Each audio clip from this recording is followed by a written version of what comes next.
In 1952, Gene Kelly pushed a 19-year-old dancer so hard during practice that she passed out and started crying under a piano. But that was only the start.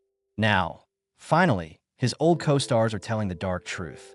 He did cruel mind games, French kisses that weren't in the script, and other shocking things that made Hollywood's biggest stars refuse to work with him again.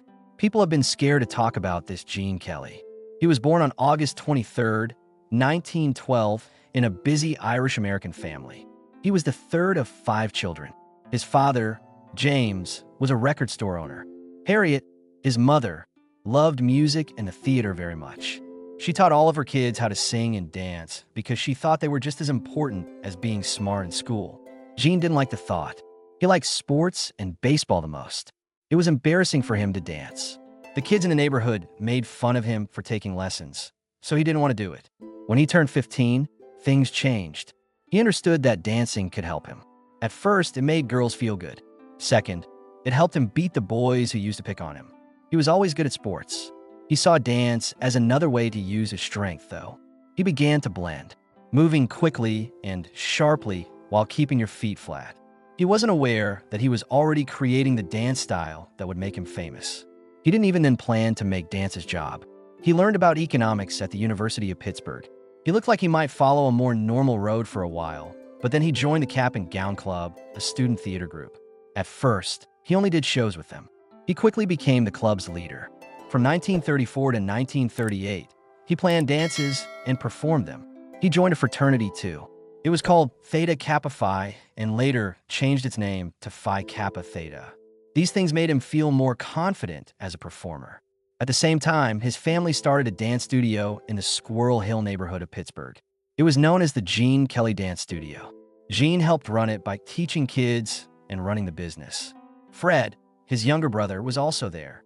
They both appeared in clubs and talent shows in their area, winning prizes and making friends.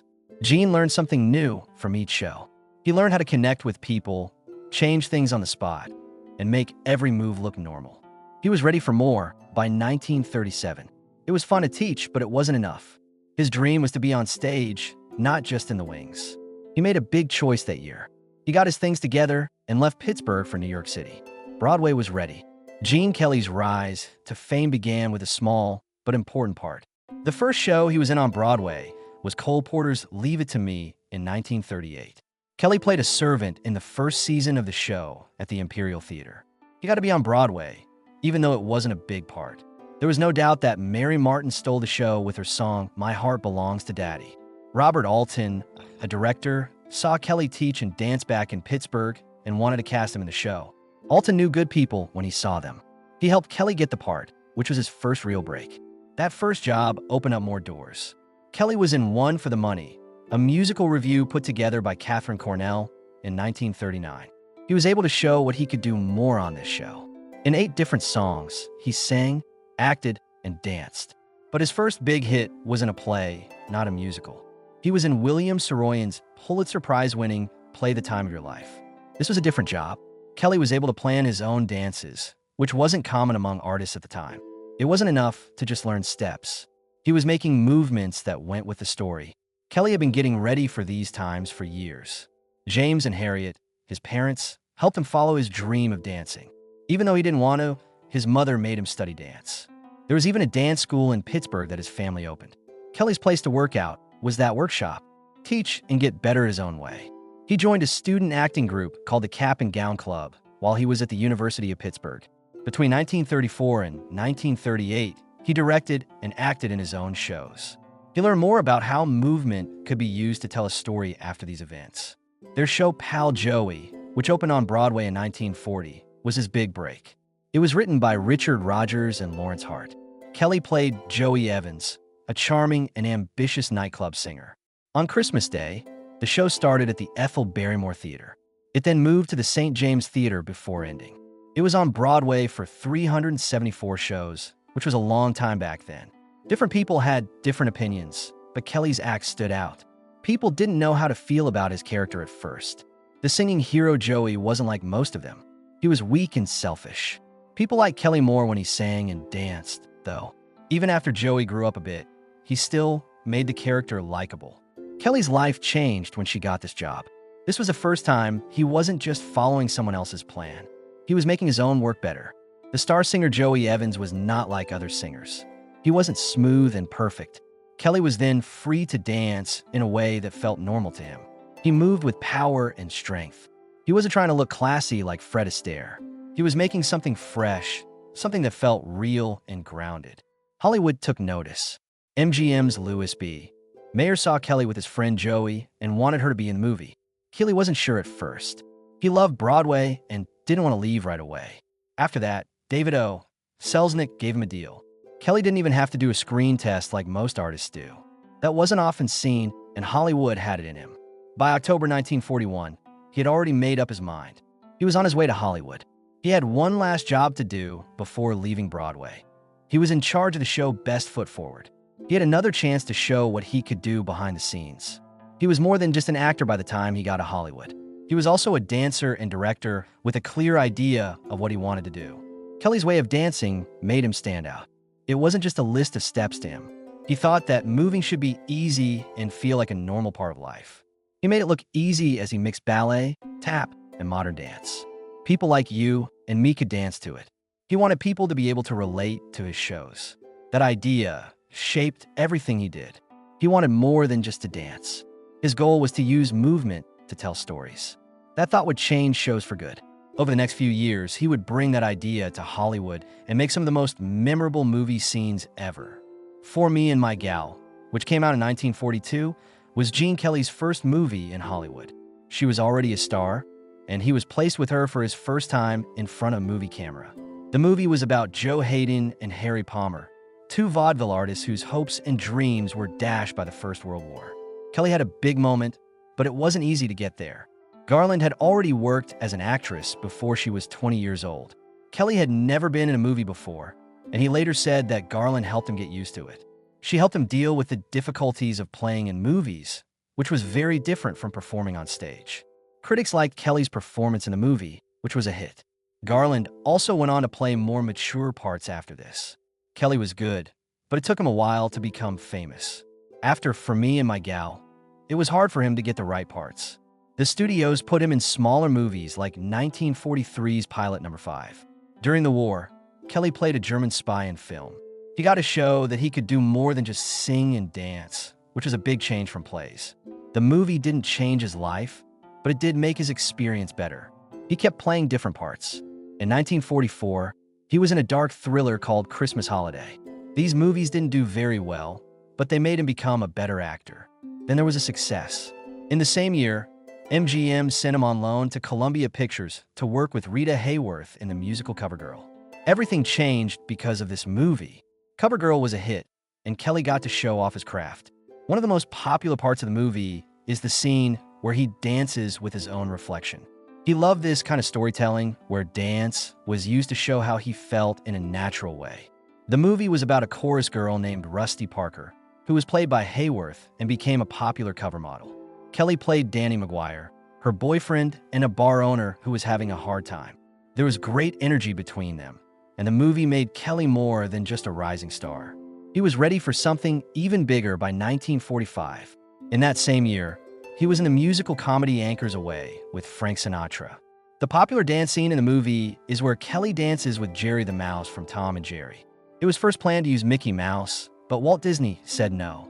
Kelly moved forward, and the scene was made by William Hanna and Joseph Barbera, two artists at MGM, putting together live action and animation in a way that no one had done before was a big accomplishment.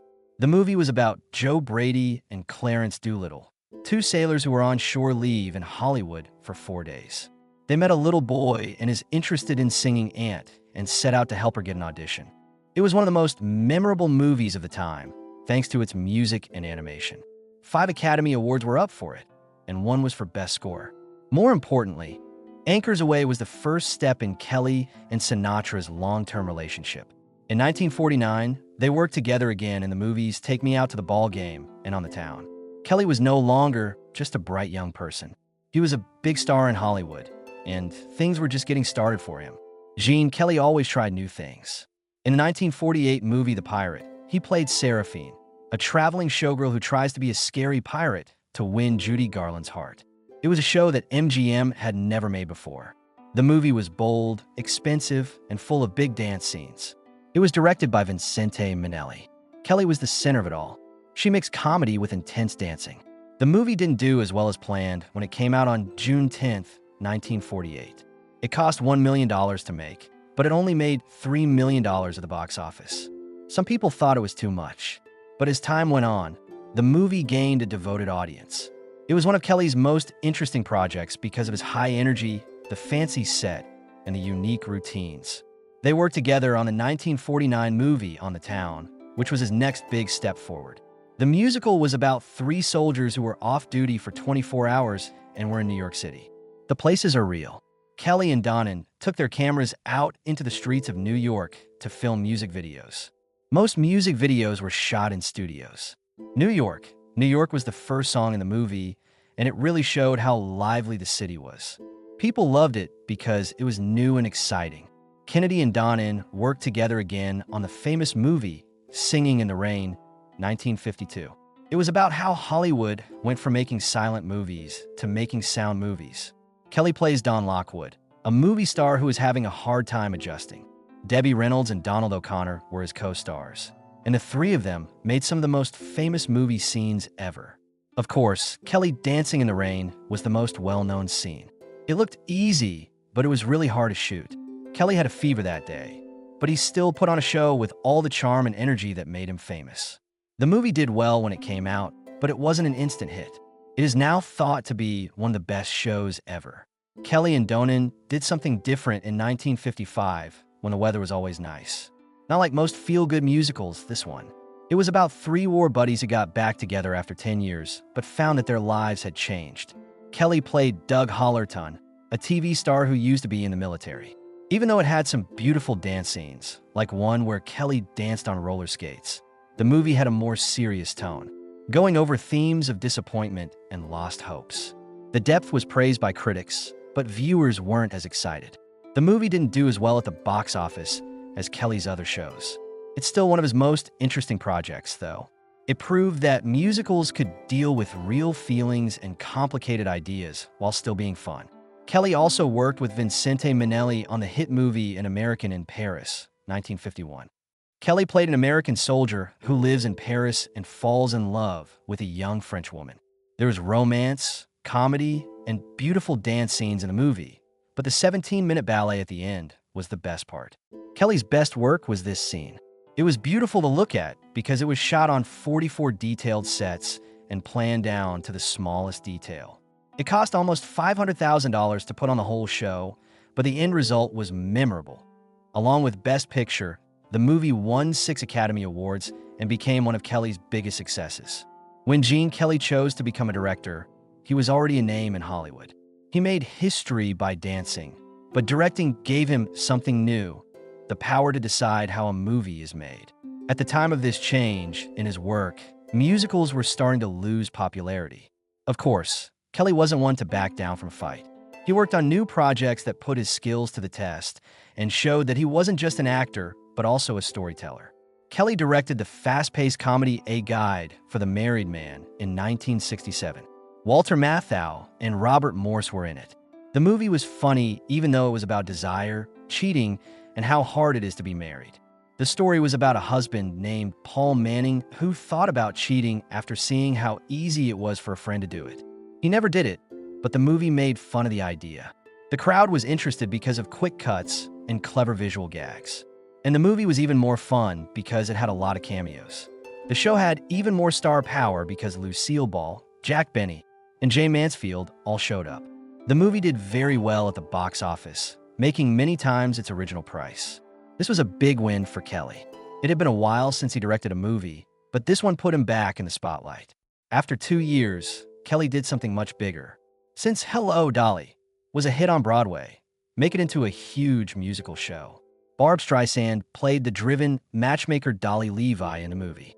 Walt Matthau played the grumpy millionaire she was after, and a young Michael Crawford played a store clerk who was in love. The great Louis Armstrong even showed up and sang the famous title song. Hello, Dolly was a whole different level from Kelly's other shows. The sets were huge, the outfits were fancy, and there were a lot of people dancing.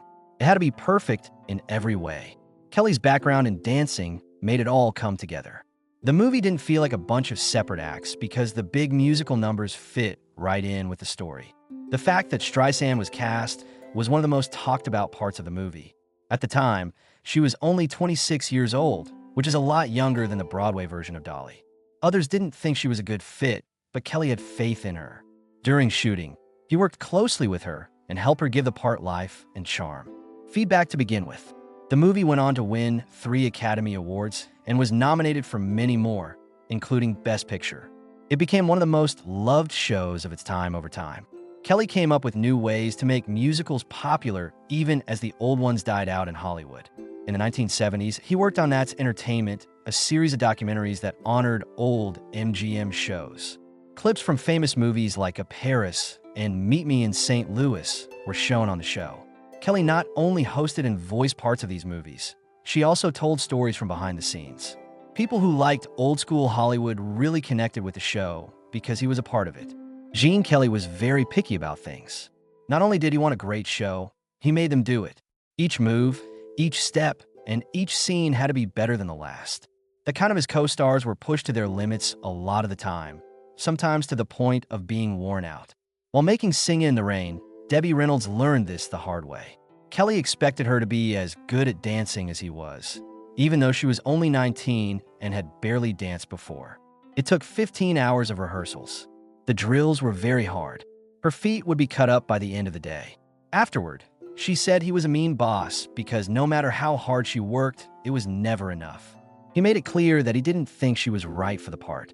Reynolds wouldn't quit, though. She kept going even though it hurt and was hard because she was set on showing him he was wrong. She would practice in secret, sometimes crying under a piano because she was so tired after long hours of training. She finally admitted years later that getting through Kelly's training was harder than giving birth. But the problems weren't just with the body. They did a deep French kiss during their first kiss on TV. She was shocked. She was already under a lot of stress because this was her first big part, but Kelly was the star. He also helped run the show. She had no choice but to agree. It wasn't just her that had trouble with him. As an actress, Esther Williams had a terrible time working with Kelly on Take Me Out to the Ball Game. Williams used to be a great swimmer. He felt bad about how tall she was and worked hard to make sure their dance scenes looked good. He paid a lot of attention to the little things. She later said that she felt like she was just an extra in his show. She wanted to be in charge instead of being an equal, and it wasn't just when she made movies. He always tried to be the best at what he did. A simple game of volleyball turned into a fight. He was so into the game that he broke his ankle during a fight. It wasn't just for fun. He had to win. He was one of the first people in Hollywood to make musicals, but that same drive made him hard to be around. When he was in charge of Hello, Dolly, in 1969, things were very tense, especially between him and Barbra Streisand. Even though she was new to movies, she wasn't afraid to say what she thought. She wrote about a time when Kelly was really mean to a female dancer in her autobiography. She told him to stop, but he didn't listen. He thought hard training was important, and that's what he always expected from his dancers. Walter Matthau, who was also in the movie, made things even worse. He didn't like Streisand and talked badly about her in public. She had good ideas, but he pushed her back every time she spoke up. During one fight, things got so bad that he asked her why she had any say in the movie at all. It was impossible to avoid the harsh mood on set. In spite of everything, Hello, Dolly was a big hit. Even though Streisand won an Oscar, the event made her feel bad. She had a fight to be heard in Hollywood, which was still a man's world. Columbia Pictures gave him A Hole with Himself on CoverGirl, which had never been done before. The effect was revolutionary, but his relentlessness made it hard for others to work together. His work with Stanley Donen showed how hard it could be to work with him. Donen thought of Kelly at first as a teacher. They worked together on hits like Singing in the Rain, but as Donen became more sure of himself, they broke up. Kelly had a hard time giving up creative power, and in the end, they stopped working together. Kelly to him. He was sure of himself, but he had doubts. He knew he could dance really well. He wasn't always sure of himself when it came to acting, though. He wanted people to pay attention to him. He was sure, but he had doubts. Some of his co-stars were there and saw it. He made his dancers so tired because he wanted everything to be just right. He was tough because he was afraid he wasn't good enough. He was scared and it showed in little ways. It came out that Kelly didn't like how tall she was at the ball game. In scene, he asked her to slouch so he wouldn't look so short. In 1941, Betsy Blair became Gene Kelly's wife. They were one of the most admired pairs in Hollywood at the time. It wasn't just that they were talented. They were also known for throwing lively parties at their home in Beverly Hills. A very intense game of charades that they called The Game was one of their favorite things to do. Their marriage wasn't just about looks, though. Because of how tense things were politically at the time, Blair cared deeply about social justice and human rights. During the McCarthy era, she was a target because she backed left-wing causes. It didn't matter that she was never a Communist Party member. The blacklist wasn't just for real communists. It went after people who had liberal ideas. Her playing career took a hit. She lost the roles she had planned. There were no more job offers. Kelly stuck by her, but the attention of Hollywood, his picture was important because he was one of MGM's biggest stars. That weight made their marriage start to fail. In 1957, they got a divorce.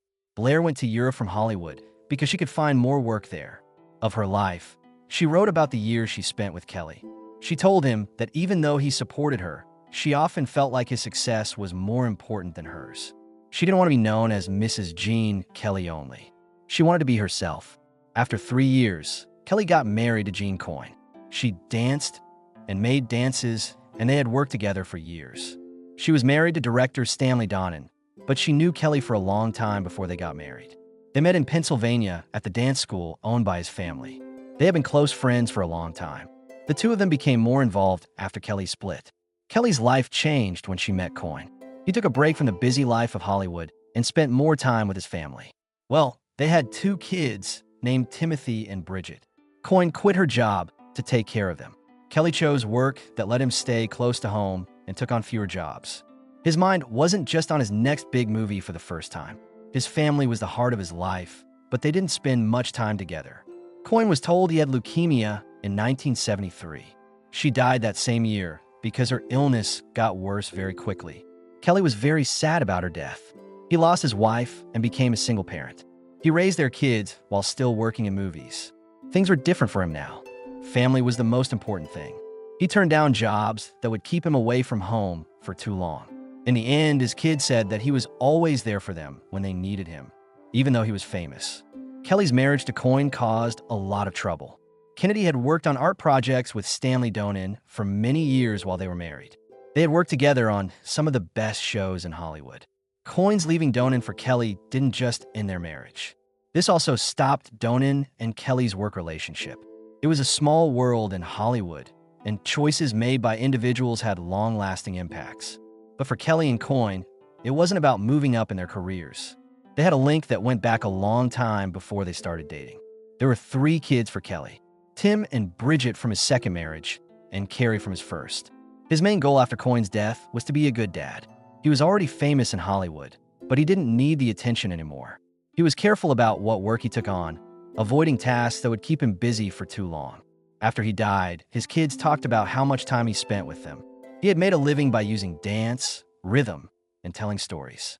In the end, though, his family was the thing he cared about most. Kelly's health started to get worse in the 1990s. During 1994, he had a stroke. After that, he had a second stroke in 1995, which made him very weak. Patrick Ward Kelly, his third wife, who he married in 1990, took care of him during this time. His state kept getting worse. Gene Kelly died peacefully in his sleep on February 2nd, 1996. He was 83 years old. The death of a celebrity was felt deeply in Hollywood. People from all over the business paid tribute. His co-star in Singing in the Rain, Debbie Reynolds, called him a genius and a teacher. He changed the way dance was shot by combining skill and beauty in a way that no one else had. It was clear that he had an impact on movies. Kelly was famous and praised, but his family was the most important thing to him. One thing that never changed was the difficulties.